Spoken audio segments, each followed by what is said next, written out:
हाल ही में महकमे मौसमियात की जानिब से ये खबर रिलीज की गई कि आने वाले दिनों में 12 जनवरी से लेकर 15 जनवरी तक की 4 रातें इस खित्ते की 100 साल तारीख में सबसे ज्यादा सरतरीन रातें होंगी। महकमे मौसमियात के रिकॉर्ड के मुताबिक इस खित्ते में पड़ने वाली सर्दी का 100 साल रिकॉर्ड सिर्फ इन 4 रातों में टूट सकता है। और ये बात सिर्फ यहीं पर खत्म नहीं होती, बल्कि महकमे मौसमियात का ये भी कहना है कि इन 4 रातों के दौरान पंजाब के वस्ती और जनूबी इलाकों में हल्की फुल्की बर्फबारी का भी इम्कान है। इन इलाकों में लिया, झंग, खानेवाल, मुल्तान, बहावलपुर, मुजफ्फरगढ़, साहिवाल, औकाड़ा, रहीम यार खान, डेरा गाजी खान, राजनपुर और दीगर ऐसे ही इलाके हैं जो पाकिस्तान में सहराई इलाकों के तौर पर जाने जाते हैं।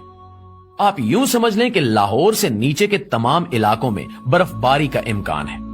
ये इस कदर हैरत की बात है कि अवाम की अक्सरियत इस खबर पर यकीन करने को तैयार ही नहीं है। जाहिर सी बात है कि हमने अपने होश में कभी इस तरह की कोई खबर नहीं सुनी और न ही इसके बारे में पढ़ा है कि इन इलाकों में, जो दरअसल पाकिस्तान के चुलिस्तान के इलाके हैं और जनूबी पंजाब के नाम से जाने जाते हैं, कभी वहां भी बर्फबारी हो सकती है। लेकिन हमारी अवाम ये भूल चुकी है कि पाकिस्तान दुनिया में आलूदगी पैदा करने वाले टॉप 20 मुल्कों की लिस्ट में शामिल है और जो आलूदगी पैदा करते होंगे वो आखिर किसी न किसी दिन इस आलूदगी का शिकार तो जरूर बनेंगे। प्यारे साथियों, ये खबर महज एक खबर नहीं है और बहुत सारे लोग तो इसमें खुश भी हो रहे हैं कि इतनी सर्दी का मौसम हमारे लिए अच्छा होगा या हमें एंजॉय करने का मौका मिलेगा। लेकिन इस बारे में जानना और सीखना चाहिए कि ये अचानक तब्दीली हमारे अजसाम के साथ साथ हमारे माहौल के लिए भी बेहद नुकसानदेह है।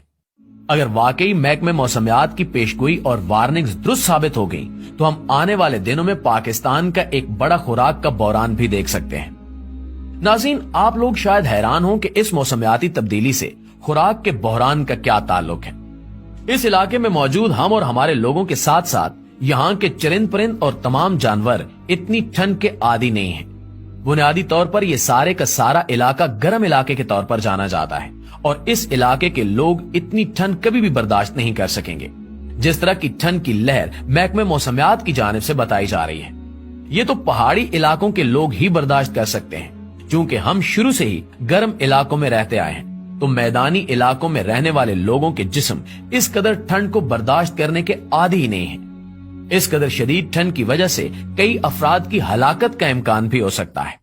जैसे गर्मी में इजाफे से हीट स्ट्रोक की वजह से हमारा जिस्म हमारा साथ छोड़ देता है, इसी तरह शदीद ठंड में भी हमारे साथ कुछ ऐसा ही सलूक होता है। अब अगर हम खुराक के बहरान की बात करें तो ये ठंड जाहिर सी बात है महज इंसानों पर असरअंदाज नहीं होगी।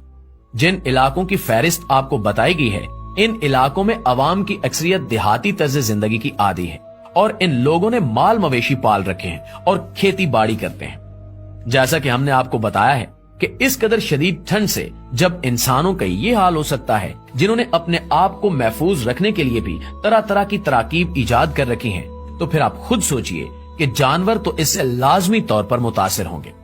सर्दी की शदीद लहर इस इलाके में जानवरों की बड़ी तादाद को मुतासिर और बीमार कर सकती है, बल्कि इन्हें मौत के घाट तक उतार सकती है।